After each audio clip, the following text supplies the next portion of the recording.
इधर बिहार के मधुबनी से गिरफ्तार आतंकी इजहार उल हक ने एटीएस की पूछताछ में बड़ा खुलासा किया है। इजहार को पाकिस्तानी हैंडलर से बिहार में नेटवर्क बढ़ाने की बड़ी जिम्मेदारी मिली थी और एटीएस की पूछताछ में सामने आया कि गिरफ्तार आरोपियों के तार पाकिस्तान में बैठे आतंकी आका मुफ्ती जैनुल आबदीन से जुड़े हैं। मुफ्ती जैनुल टेलीग्राम पर भड़काऊ ऑडियो बाइट भेजकर कहता था कि नबी की शान में जान देना फख्र की बात है।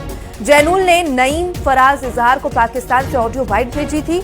मुफ्ती जैनुल इंडिया में सक्रिय स्लीपर सेल को देश में धार्मिक स्थलों के बारे में भ्रामक और भड़काऊ जानकारी देकर बड़ी साजिश की तैयारी कर रहा था। रमाकांत हमारे सहयोगी लगातार हमारे साथ लाइव जुड़े हुए हैं। रमाकांत, एटीएस की पूछताछ में एक बार फिर बड़ा खुलासा हुआ है। लगातार एक के बाद एक खुलासे हो रहे हैं और अब ये खुलासा कि पाकिस्तान से इसके तार जुड़े हुए थे।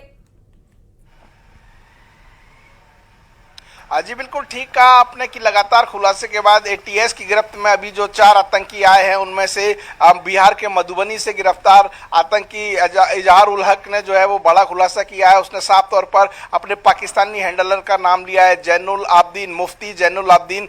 पाकिस्तान में बैठा इनका हैंडलर है जिससे फराज, नईम, अजहर और ये सभी लोग जुड़े हुए थे। और जैनुल आबदीन इनको व्हाट्सएप और टेलीग्राम पर ऐसी भड़काऊ बाइटें भेजता था और जिनमें साफ तौर पर कहा जाता था कि नबी की शान में जान देना फख्र की बात होती है और किसी बड़ी साजिश के लिए तैयार रहने की हमेशा बात की जाती थी।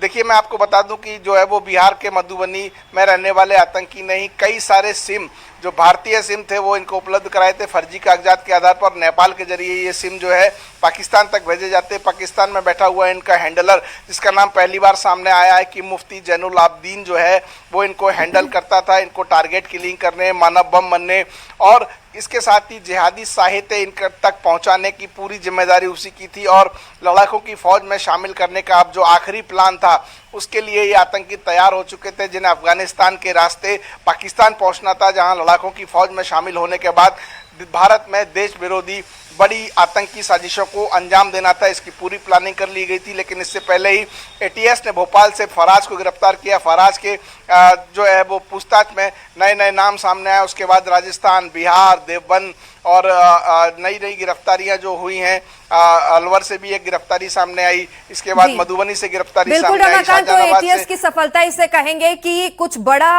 होने से पहले, कुछ बड़ी अनहोनी होने से पहले ही इन्हें गिरफ्तार कर लिया गया है। फिलहाल आप नजर बना के रखिए, आपसे अपडेट जरूर लेंगे।